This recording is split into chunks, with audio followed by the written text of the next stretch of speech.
All right, what's going on? What's going on? Hope you are well. Hope you are well. Let's come on in. Let's go on ahead and get to talking about this situation.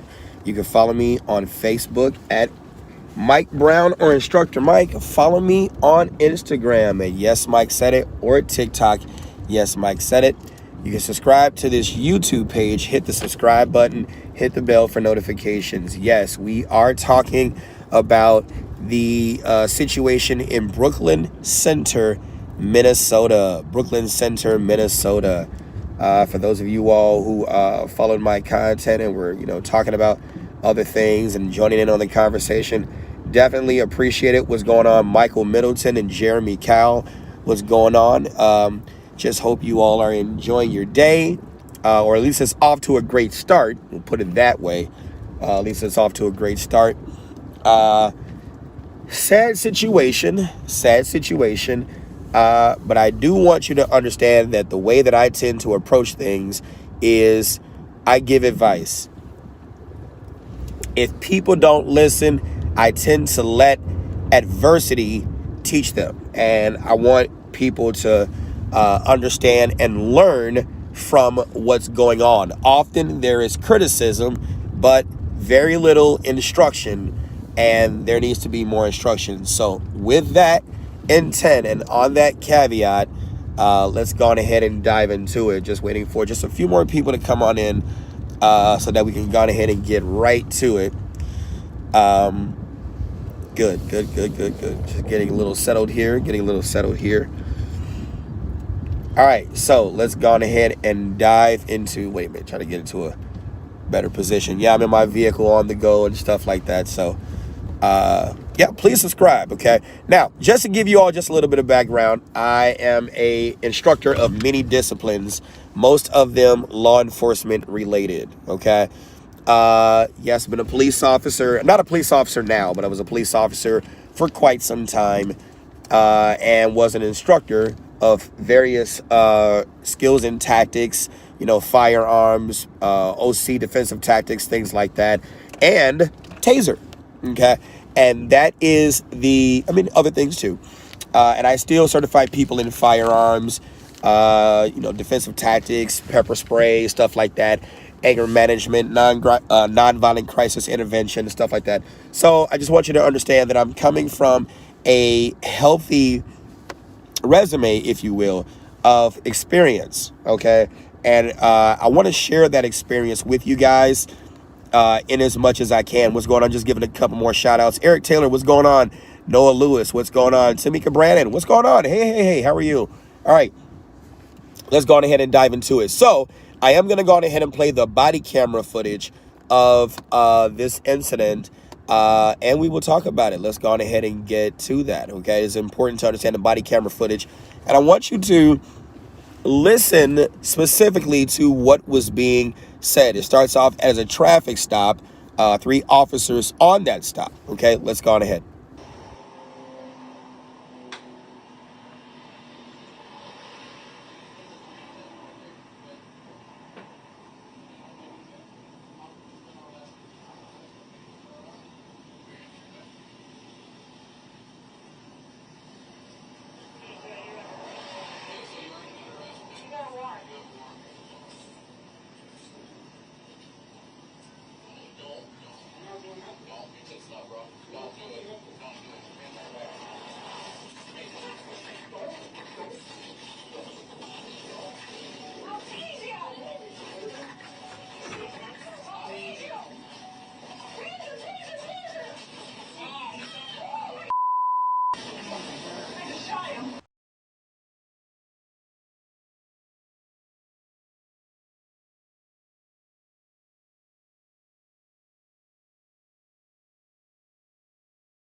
Sorry. Okay, my bad. I had it muted. All right, so I knew what I was saying. All right, so you can hear me now, right? Yay, I'm back. All right. So, in looking at that video, I want you to understand that the type of experience that I have. I'm a former police officer. You know, had several certifications as a instructor, and had several disciplines. I'm not a police officer anymore, but as a police officer, I was a police trainer, and I wanted to let you know that among the trainer cadre, if you will, not every trainer is the same.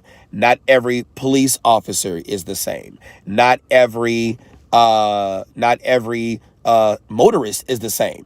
You've got your department trainers who are just that. They train folks, once a year. They know just enough to be able to I don't want to say master the material, but they know it, and it's often death by PowerPoint, And then you've got those trainers who are bona fide trainers. Like, they really know their stuff. They really know their stuff. They know what they're talking about. They go beyond the curriculum, and they begin to learn and ask questions, things like that. In the academy, we learn certain things. And even that's different. No academy is the same. All academies are different. Different state training standards are different. Different city training standards are different. Different county training standards are different, And as I was saying, the bias, right? We all have biases. We're born with no bias. And the minute that we get education on a thing, that's one set of biases that we learn, because we are now educated against those who may not be informed on this thing. And then your experience will then reshape your biases to give you a different perspective, and you will end up having more biases. So I want you to understand that I'm coming from a perspective of someone who has trained people, who is trained and has trained people. You see what I'm saying? I've been trained, I've trained people, and I've had experience in what I'm talking about. So in looking at this particular situation, the main question that comes into play is, how do you confuse a pistol for a taser? That's the main question that comes into play. How do you confuse a pistol for a taser? I want you to understand that as a former taser end user, someone who is certified to use the taser, and as a former taser instructor, and I've got many tasings behind my belt or under my belt, both in training and in actual use, okay? I'm not one of those trainers who just knew the material and was death by PowerPoint. I'm one of those trainers, like others, who went beyond the curriculum, who studied certain things such as excited delirium, such as certain things such as, how you deploy the taser, the cartridges, the limitations, how to best practices in terms of how to deploy this taser to where you get the maximum benefit, what will work, what won't work, right? Some of you all remember the video with the officer from Estill, South Carolina, Quincy Smith, the black officer who then deployed the taser when he should have pulled his firearm. You see what I'm saying? And how I knew it was going to fail because of the limitations of the taser, given what the guy was wearing, that thick Carhartt like jacket where those probes were not going to pass through. Those things are important. And so when you know what you know, you're biased, in essence, not negatively against those who don't understand, but you see the questions and the things that people raise, and you're like, oh my God. So now that's where we get into this education, okay? So I want you to understand something. Let's get to the taser training itself. Yes, his name was Dante Wright. This was the gentleman or the young man who was shot, okay? Let's get to the taser training. Let me take this real quick off here, sorry. Yeah, I do have to produce my own stuff. Yay. Here we go. Let's get to the taser training. So here is a screenshot right here of the one of the slides in the taser training, okay? among many things that we would teach people in using the taser, the limitations, what you can do, what you can't do, there are the holster pros and cons. This is very important to know, very important to know. The difference between support side carry, which is typically what some would call your weak side. I hate using that term, but it's your support side carry. If you look at one of these slides, and this is directly from Taser International, the company that produced the Taser products, they are no longer known as Taser International. They are known as Axon International. Okay.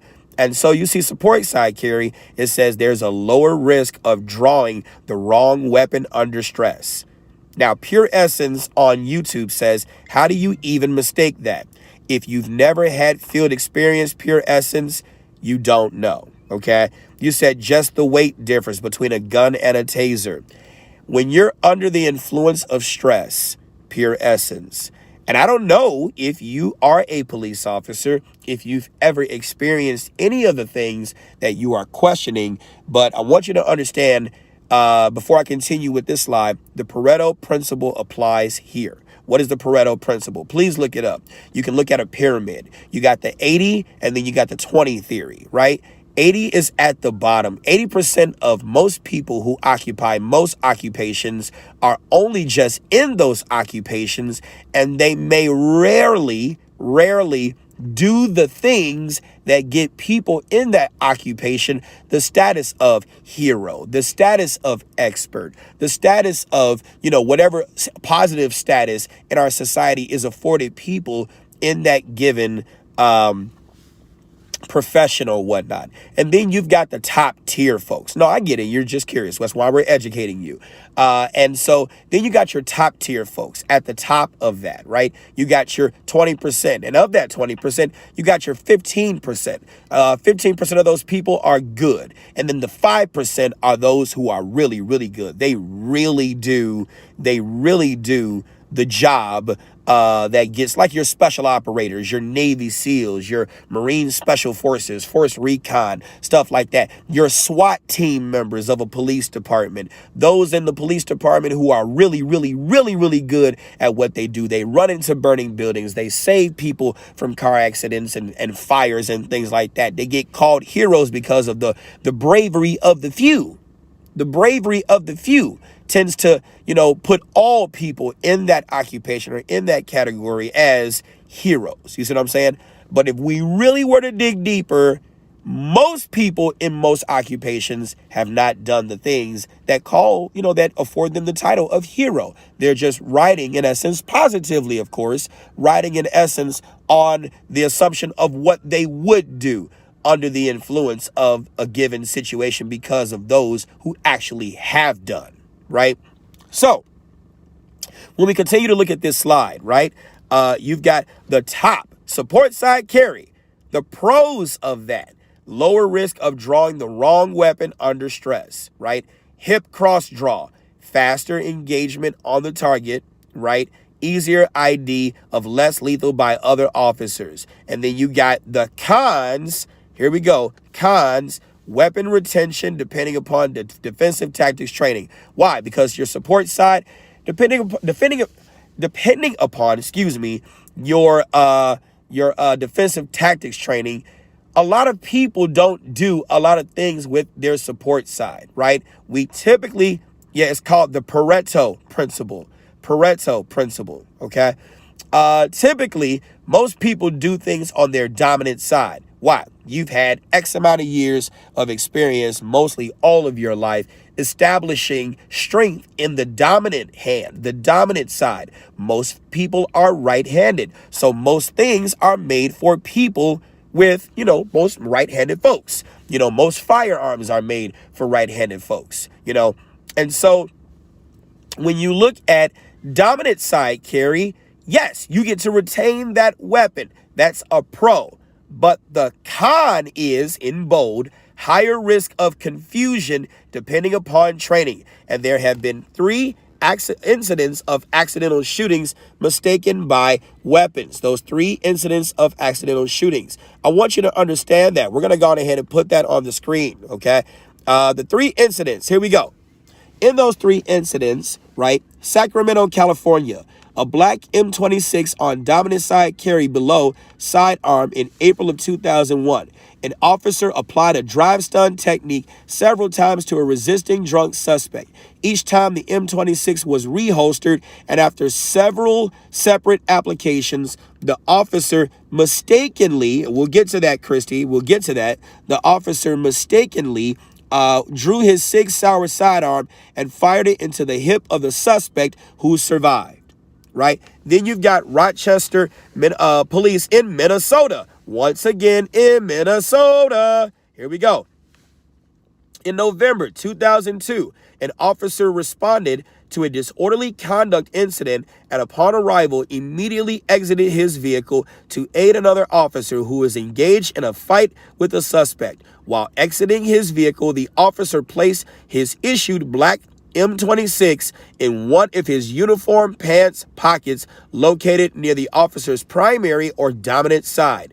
During the scuffle, under the influence of stress, here we go, the officer decided to use his M26 to subdue the resisting subject or suspect, and while attempting to feel for the M26 on his primary or dominant side, he accidentally drew his primary lethal weapon instead and fired one round, striking the suspect near the kidney side of his body. The shooting was non-lethal and the suspect did survive the incident. Prior to the incident, when Rochester PD first obtained the M26, they trained their officers to carry the taser in belted hip zippered bags, right? Madera police in California. In December 2002, an officer with the black M26, which is the predecessor to the X26, right, accidentally shot a male suspect or subject who was handcuffed in the back of a police cruiser following an incident after officers broke up a party in an apartment. The officer intended to subdue the suspect, who was kicking out the windows of the cruiser, by using her M26. Instead, the officer drew her service weapon, a .40 caliber Glock 23, and shot Torres in the chest, killing him. All three agencies have since switched to support side carry and have yellow M26s. Let's go to the International Association of Chiefs of Police Legal Officers section, Los Angeles Annual Conference. This was a PowerPoint presentation by Eric Edwards. We're not going to go through the whole thing, but this is a specific related slide. Taser related deaths. Holster positioning, wearing on strong side, may lead to accidental shootings due to muscle memory during serious altercations. Policy, they are suggesting that you require taser on support side. Let's go to another police department who actually has their policy online, right? If you look at line, where are we at? Yes, line 2. Tasers are carried on the officer's support side to avoid confusion with firearm under stress, okay? Those police officers did not get punished. Why? Because it was accidental, okay? Look at this picture. This is a picture from a news article on Facebook. Look at the duty belt. You got the firearm on the right-hand side.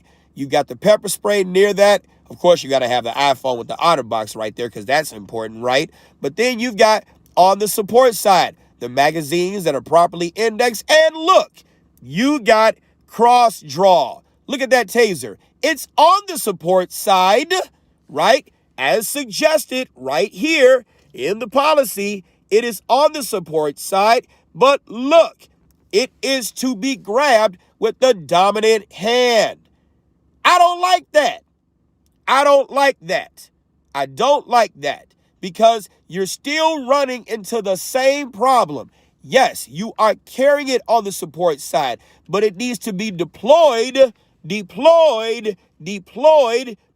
the support hand. And that is the problem where there is substandard training in departments. Substandard training. Here's another picture. Cross draw. It is on the support side, but it is to be deployed with the dominant hand. So it is easy to confuse the two, even if you are cross drawing under the influence of stress. I want you to understand something. I want you to understand something. Under the influence of stress, you are not in the right frame of mind, depending upon what kind of officer you are, depending upon what shape you are in. I hate to say it, right? Not every police department stresses continuous training. Not every police department stresses continuous physical training and physical fitness testing. So, why are these things important? Why does the military have you train and do PT every day?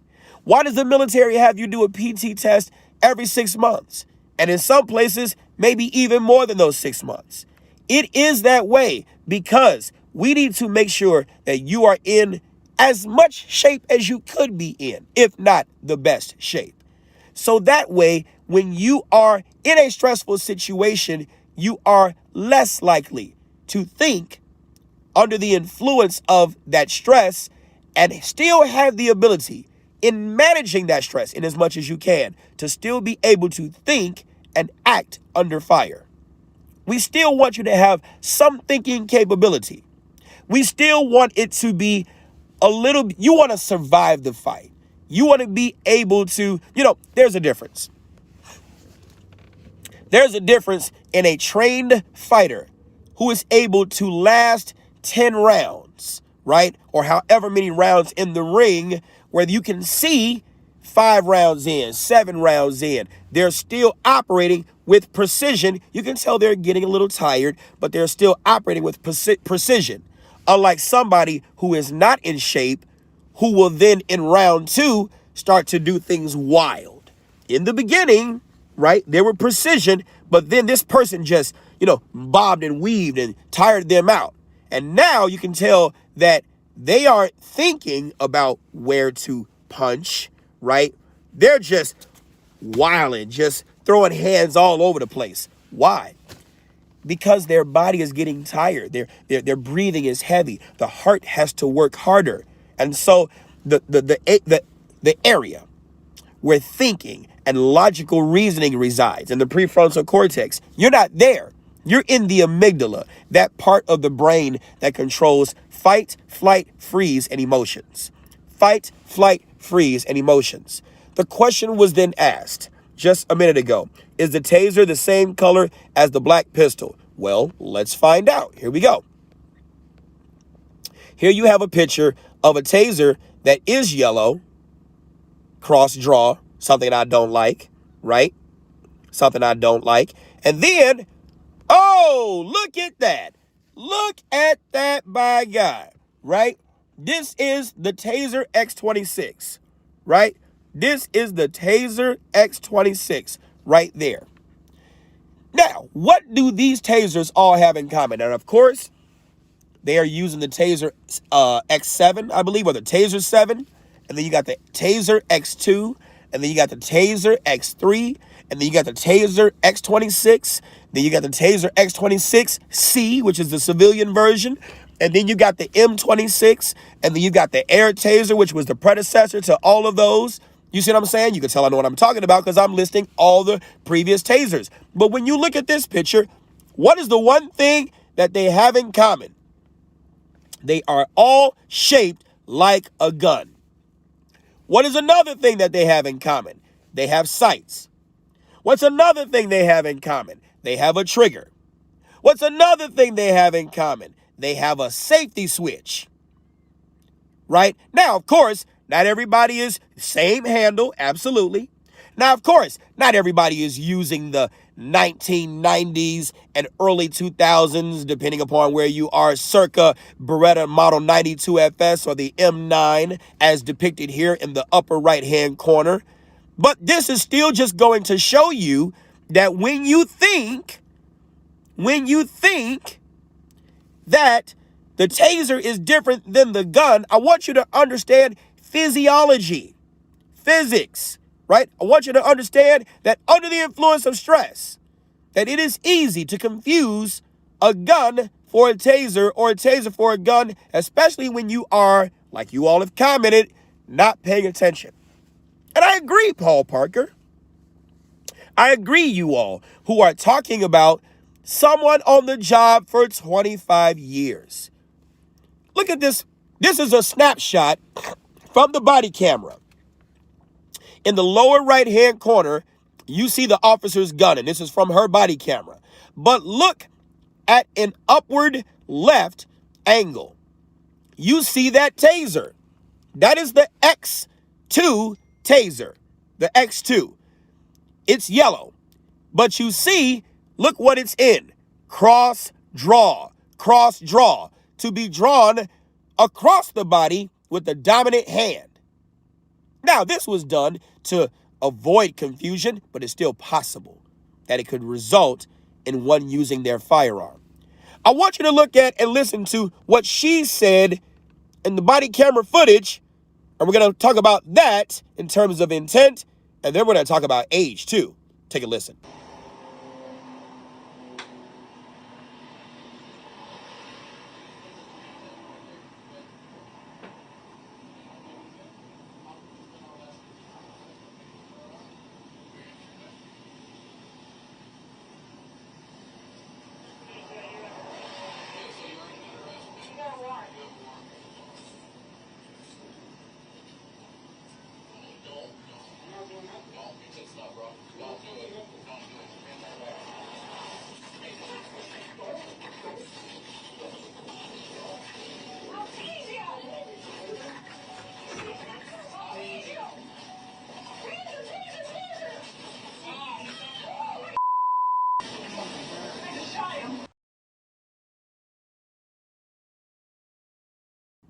Now, I want you all to understand something here, right? I want you to understand. Now, again, we're not justifying her behavior, but this is about education. I want you to understand something. She said, taser, taser, taser. As an instructor, this is what we instruct our students to do. This is accordance with the training. So when you're talking about criminal intent to kill him, I'm not saying that the death was not wrongful. But when you're talking about a different standard of evidence being criminal intent to kill him, it will come into question whether or not her physical actions were consistent with her training, but that she confused the two under stress. Now, we don't know what's in her left hand. It could be some paper, so I don't know. But it wasn't a taser, right? Now, somebody said on not Instagram, but somebody said on YouTube, and I allowed the comment to stand. She effing heard those shots. One, it was not shots, it was one shot. She only shot one time. Okay? That is also consistent with taser training, because you can't continuously press the trigger on a taser like you could on a firearm. A firearm, you can press it multiple times. A taser, you can only tap it once, and you've got two options. Tap it and release it, or tap it and keep your finger on it to keep it past the 5-second cycle. So that is consistent with her training. But I will tell you this. I cannot say how many times I have seen and have had police officers who I have worked with. And I have just went to the chief and I have said, they should be gone. They shouldn't even be here. See, part of the problem that I have with people who have never done the job, people who have never served in law enforcement, hell, you probably have never even been a security officer. And that's fine. I promise you. Look, eyeballs, guys, I'm not judging you. I promise I'm not judging you. I'm not judging you. Not everybody wants to put themselves in danger in protection of the public. Before I continue, let's look at this video, because this video is important. I want you to hear it out of the mouths of civilians themselves. Here we go. So, I'm going to ask you a question. I want you to simply answer yes or no. You are willing to die to protect a loved one, yes or no? Yes. No. You're not? Shit. Okay. Fuck him, I guess. I said a loved one. I didn't say I hated him. I said a loved one. No, here we go. Yes or no? You are willing to die to protect those you don't know in the public? No. You see how those answers change? You can have some people who are intellectuals who can understand everything about the law and how to theoretically protect the rights of the American citizens, but people who think like that are not always willing to give up their life in that defense or for that belief.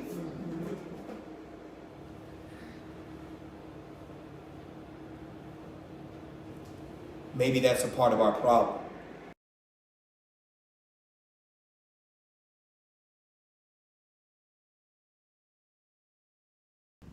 Sorry, audio. I just want you to understand that not a lot of people are willing to sacrifice themselves for the public. And you heard that one person, they don't even want to sacrifice themselves for a loved one. You see what I'm saying? Most people will sacrifice themselves for a loved one. Most people will not sacrifice themselves for the public. So I want you to understand from that platform, we can begin to learn more from that platform, right? Here we go. I want you to understand that if you were in the profession of policing or you talked to people and you were willing to have an open mind, you will learn that there are more people who serve on police departments who are scary. Shh. You've heard me say it before. Bullies end up becoming cops. Not bullies, but bullied people. Sometimes bullies become cops. But bullied people end up becoming cops, right? What better profession to get into than a profession where you can have dominion, in essence, over people who then tormented you as a kid or as a teenager? And that's not to state that this officer was bullied, but I want you to understand the dynamics of who enters that profession. You got those who are heroes, who are, former military, whatever the case may be, and they want to serve. They genuinely want to serve. And yes, you've got your non-racist and your racist too. That's a part of it too. But if you were a trainer and you entered the academy, right? Or you were teaching in the academy, you would see the type of officers that are coming through now. I had one young lady tell me she wanted to be a Cook County corrections officer, not because she understood the job, not because she, wanted to serve, law enforcement, whatever the case may be, serve the public. And of the many careers you could have chosen in law enforcement, I chose to then be a corrections officer because of XYZ. She said she wanted to be a police officer solely for the benefits, because it's a good job. Now, I used to teach criminology and criminal justice in the colleges. If you look at the history of policing, there are some white folks, right? Irish, whatever, ancestral lineage you have. There are some white folks who got into the job. Why? Because in my family, in my community, you're either going to be a firefighter, you're going to be in the trades, you're going to be in the union, or you're going to be a police officer. I just decided to take the police test and I just passed. So I just went on ahead and just became a cop. You got that, right? And so once you get into policing, now I'm a member of the International Law Enforcement Educators and Trainers Association, called ILETA, okay? We professionally train. This is not just a certificate thing, right? The certificate is just, that's what you need to be able to get it, or whatever, right? But we professionally train. We train. We know that we need to continuously learn, so we get training more and more and more.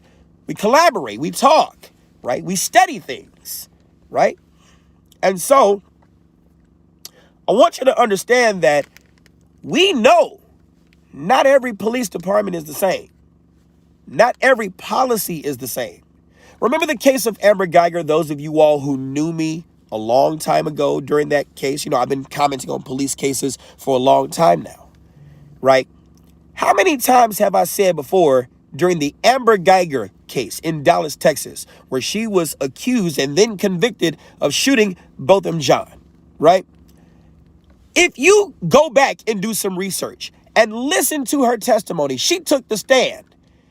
Did she convict herself? Absolutely. Not just through her actions, but she convicted herself because she was honest about her training.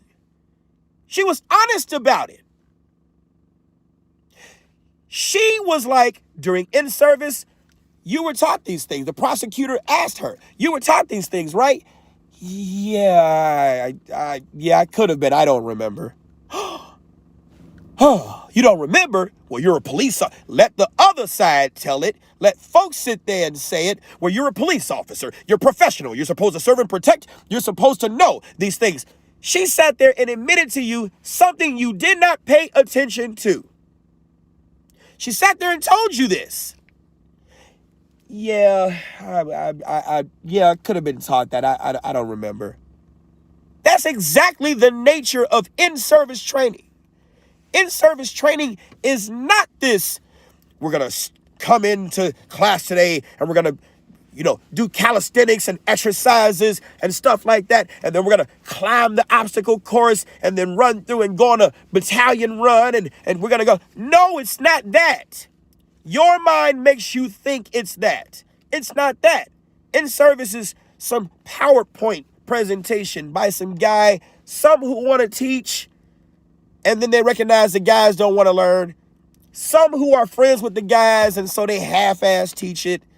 It's a Dunkin' Donuts head bobbing session. Yeah. You got it? Sure. Okay. Take the test. Right? And then you go through the answers, stuff like that. And then you do it just to still be cool with these guys. Why? Because you got to work the streets with them. Right? So you don't want to be that F your feelings. I don't care if you don't like me. You got to pass this or you can't go to work, trainer. Right? You're still cool with the guys. Right? So you just want to get them through it. Get them through it. That's the nature of in-service training today.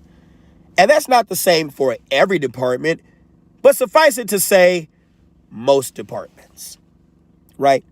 Say less of the 26-year. I've been looking at your comments. I've been looking at your comments on YouTube, and I've been trying not to inch there and go there until now. Well, she's got 25 years of experience. You would expect your expectations may not be the reality. You expect, because you don't know, that this person with 25 years should be at the pinnacle of their experience, at the cusp of this pyramid, the tip-top shape. Just like you all believed in the statements, let's talk about the Derek Chauvin trial, right? You all heard the Minnesota police chief, Arredondo, and you heard what he had to say, and you took him at his word, and you said, well, shit, of course, he must be right. He's the chief of police. Look at him. He's on the stand. He looks very decorative. Oh, he must know what he's talking about. And then you found out that the chief of police hadn't made an arrest in many years. Look at this. Look at this. He sounds very methodical when he speaks because he's supposed to. He's a chief of police. He's an administrative chief, not an operational chief. Oh, man, he must know what he's talking about. But then when defense attorney Eric Nelson asked him a question, it's been a long time since you've made an arrest. In many years. So how do you know what is going on? How do you know what procedures are? How do you know that? You know it by policy. Why? Because you attend these policy seminars. You know it because that's what you're paid to know, right? And then say less of the lieutenant in the Derek Chauvin trial. When asked by defense attorney, when's the last time you patrolled? He hadn't patrolled since the OJ chase. He hadn't patrolled since then. So when you're talking about your experienced leaders or your experienced folk and what you think of them, it's been a minute since they've done the job. There's no telling how long that officer in Brooklyn, was it Brooklyn? I'm going to say it, Brooklyn City, Brooklyn Heights, whatever it's called, Minnesota. There's no telling when the last time she's seen a treadmill. When's the last time she's been in a use of force stressful incident? There's no telling. There's a difference. Those of you all who live in the Chicagoland area, right? If you live in the Chicagoland area, you know what I'm about to say is the absolute truth. There's a difference between Harvey, Illinois, and Richmond Park, Illinois. Say less. There's a big difference, right? There's even a big difference between Harvey, Illinois, and Chicago. Chicago just has more real estate. But Harvey and Chicago have the same problems. Not the same frequency, but the same problems. I'm just saying. Not every city is the same. There's a difference between Flossmoor, Illinois, and Harvey, Illinois. Just look up the stats of the crime. Look up how many shots are fired, how many residential burglaries, how many that. You got to understand the difference. And so when you're talking about a police officer in a place such as Brooklyn City or whatever the town is called, I forgot, right, versus Minneapolis, it may be different. Minneapolis may have a higher crime rate than Brooklyn City or whatever the town is called, right? So the chances of getting into stuff to test your education, to give you the experience that you need to know whether what you have learned is true or not in all or most or less applications, you're more likely to get to that when you work in a town where they got calls, where it's action all the time. You're less likely to get into that when you work in a place where it's nice and you got a low crime rate and you drive around and all you may do is traffic stops, but then you don't do that much. You're really wearing the uniform, the title as a hero, but you haven't done anything really heroic to test your training under fire. I'm just saying. This is just education. This is just education. That's all I can do is give advice. And if people don't listen, let adversity teach them. This is Instructor Mike, and you have been trained. Say less. Oh, I can't let this go. I can't let this go. I almost left. Say less of the guy's resistance to police trying to detain him on a warrant, from what I hear, where he then resists, tries to get into the car, creates the situation that leads to the accidental shooting, which is what it's going to be called. I don't know what else to say. I'm just going to give advice. If people don't listen, let adversity teach them. This is Instructor Mike, and you've been trained. Follow me on Facebook at Mike Brown or Instructor Mike. Follow me on Instagram at Yes Mike Said It. TikTok at Yes Mike Said It. Subscribe to my YouTube page, Instructor Mike. Hit the subscribe button. Hit the bell for notifications. Shouts out again to the Chicago Tribune for posting myself, the 761st Gun Club, and other people who are showing that for the first time, more first-time gun buyers are black, that most people are getting trained. You need to get trained. You need to get in somebody's concealed carry class. It's no one's job to protect you but you. It's your job to do that. No one else's job. And I pray you never find yourself in a situation where you face the same stressors that the police face. Because if you do, you better have that training. Because I'm going to tell you, this 16-hour class is not enough. It's not enough. And I leave you with this. So, I'm going to ask you a question. I want you to simply answer yes or no. You are willing to die to protect a loved one, yes or no? Yes. No. You're not? Shit. Okay. Fuck him, I guess. I said a loved one. I didn't say I hated him. Beloved. No, here we go. Yes or no, you are willing to die to protect those you don't know in the public? No. You see how those answers change?